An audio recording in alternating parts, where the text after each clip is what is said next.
রবীন্দ্রনাথ ঠাকুরের শুভা গল্পটি কেবল একটি মেয়ের বোবা হওয়ার কাহিনী নয়, এটি মানুষের নিঃসঙ্গতা এবং প্রকৃতির সাথে নিবিড় সম্পর্কের এক অসাধারণ দলিল। চণ্ডীপুর গ্রামের সচ্ছল গৃহস্থ বাণীকণ্ঠের ৩ মেয়ের মধ্যে ছোট মেয়ে হলো সুভাষিনী। বড় ২ বোন সুকেশিনী এবং সুহাসিনীর বিয়ে হয়ে গেছে অনেক টাকা খরচ করে, কিন্তু সুভাষিনী যে জন্মগতভাবে বাক্প্রতিবন্ধী, এটি ছিল তার বাবা মায়ের জন্য এক নীরব বেদনা। শুভার মা তাকে নিজের গর্ভের কলঙ্ক বা ত্রুটি মনে করতেন। মা নিজের মেয়েকে যেন নিজেরই একটি অসম্পূর্ণ অংশ হিসাবে দেখতেন এবং তার প্রতি বিরক্ত ছিলেন। অন্যদিকে বাবা বাণীকণ্ঠ শুভাকে অন্য মেয়েদের চেয়ে একটু বেশি ভালোবাসতেন।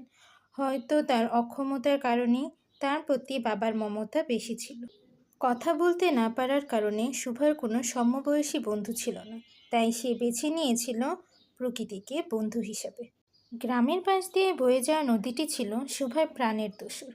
নদীর জোয়ার ভাটা, কলধ্বনি এবং বাতাসের মর্মর শব্দকে সে তার না বলা কথার প্রতিধ্বনি মনে করত। শুভার সবচেয়ে কাছের বন্ধু ছিল তাদের গোয়াল ঘরের 2টি গাভী, সর্বশী এবং পাঙ্গুলি। শুভা যখন ব্যথিত হৃদয়ে তাদের কাছে যেত, তারা তার চোখের ভাষা বুঝত।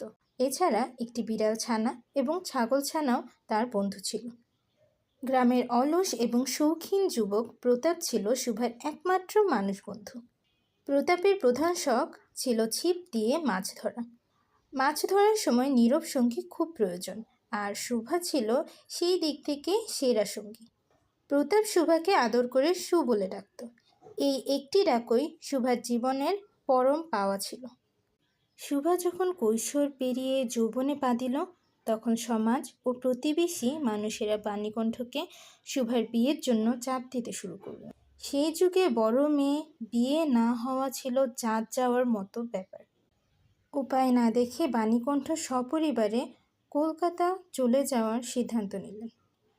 গ্রাম ছাড়ার আগের রাতটি ছিল অত্যন্ত মর্মান্তিক। শুভা তার চিরসঙ্গী সর্বশী ও পাঙ্গলের কাছে গিয়ে চোখের জলে বিদায় জানায়। শুভা তার চিরচেনা নদী আর মাটির সাথে কথা বলছিল। সে যেন এই মাটিকে 2 হাতে আঁকড়ে ধরে বলতে চেয়েছিল, মা, তুমি আমাকে যেতে দিও না। বন্ধুরা, গল্পটি ভালো লেগে থাকলে অবশ্যই লাইক, কমেন্ট এবং সাবস্ক্রাইব করে পাশে থেকো, আর বেল আইকনে ক্লিক করতে ভুলো না। তোমরা আর কোন কোন গল্প সম্পর্কে জানতে বা শুনতে চাও তা তোমরা কমেন্টের মাধ্যমে আমাকে জানাতে পারো। ধন্যবাদ।